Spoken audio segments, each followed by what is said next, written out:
Oke, Assalamualaikum warahmatullahi wabarakatuh. Perkenalkan, nama saya Gusman Arsyid Saputra dari kelas 12 TEW 2 presensi nomor 15. Kali ini saya akan menjelaskan sedikit tentang hasil pekerjaan saya tentang materi yang telah diberikan. Selamat menyaksikan. Oke, kita mulai dari yang pertama, yaitu menyeleksi strategi pemasaran.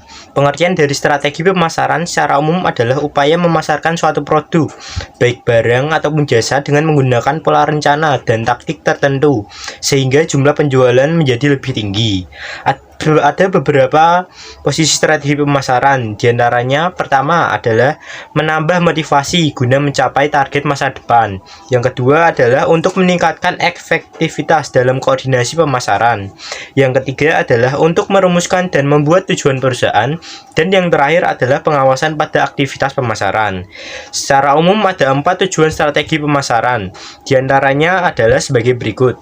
Yang pertama, untuk meningkatkan kualitas koordinasi serta personil dalam tim pemasaran. Yang kedua adalah sebagai alat ukur kinerja berdasarkan standar prestasi yang telah ditentukan.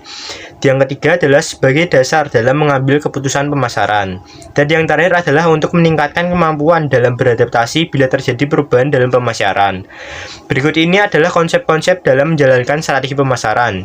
Yang pertama adalah segmentasi pasar, market positioning, market entry stress, strategi pada marketing mix, timing strategi atau waktu yang tepat. Strategi pemasaran yang sering digunakan dan dapat diterapkan diantaranya adalah sebagai berikut. Yang pertama adalah promosi melalui media sosial. Yang kedua adalah kerjasama. Yang ketiga adalah diskon soft opening. Yang keempat adalah terlibat dalam kegiatan amal. Yang kelima adalah mempertahankan kualitas pelanggan lama.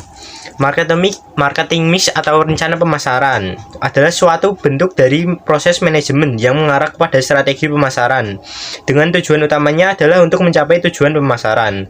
Sedangkan tujuannya adalah yang pertama untuk mengetahui dan memperbanyak informasi perubahan pasar dan kompetitor.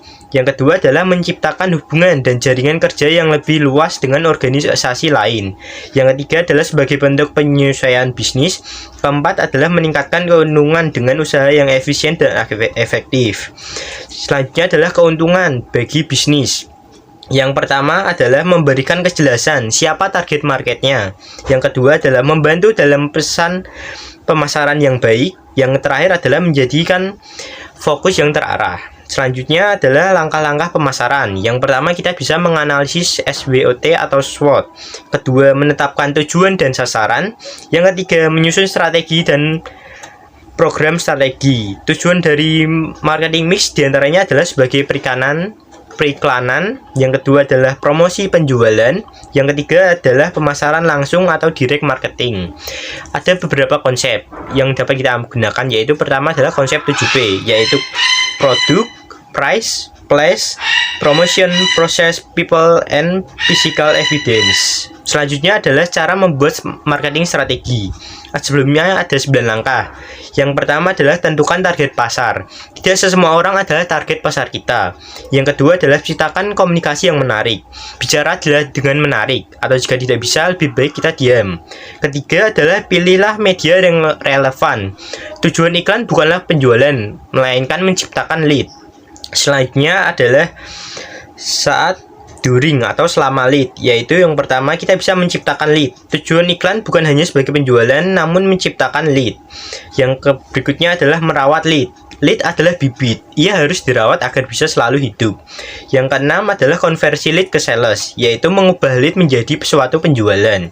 Selanjutnya adalah sesudah atau after sales, yaitu memberikan pelayanan kelas dunia. Berikanlah pengalaman yang tak terlupakan kepada konsumen kita. Yang kedelapan adalah menaikkan customer lifetime value dengan konsep buy more, buy higher. Selanjutnya, menciptakan sistem yang referral, yaitu menciptakan sistem MLM. Kesimpulan yang dapat kita ambil adalah bagaimana cara orang belum pernah beli ke perusahaan kita, kemudian tertarik, sehingga begitu tertarik, kita harus menjaga dia dengan memberikan value. Kemudian dia memberikan pengalaman, dan bagaimana cara mereka membeli lebih banyak, serta mempromosikan perusahaan kita ke temannya secara gratis. Selanjutnya adalah contoh strategi pemasaran yang digunakan oleh Gojek. Strategi pemasaran yang diterapkan oleh Gojek adalah Di antaranya sebagai berikut. Gojek selalu memberikan pelayanan terbaik kepada pelanggan. Kedua, Gojek selalu menjunjung tinggi 3 pilar dalam bisnisnya, yaitu kecepatan, inovasi, dan dampak sosial. Ketiga adalah Gojek memberikan harga dan informasi yang pasti dan bersahabat kepada para konsumennya. Keempat, Gojek membuat iklan yang unik dan menarik, berbeda dari perusahaan lain. Yang berikutnya adalah Gojek juga bermitra dengan banyak partner bisnis yang terpercaya. Salah satunya adalah Tokopedia. Selanjutnya, Gojek peka dan adaptif terhadap kebutuhan pasar, tentang apa saja kebutuhan konsumen di sekitarnya. Ketujuh, Gojek memberikan kemudahan pembayaran bagi para konsumennya dengan memanfaatkan teknologi yang ada saat ini. Selanjutnya adalah cara menilai perkembangan usaha. Manajemen usaha memiliki 4 fungsi. Yang pertama adalah planning, kedua organizing, ketiga directing, dan yang keempat adalah controlling. Saat melakukan kegiatan manajemen, maka akan ada 3 hal yang harus kita jalankan. Yang pertama adalah mengetahui bagaimana pengelolaan sebelum menjalankan usaha.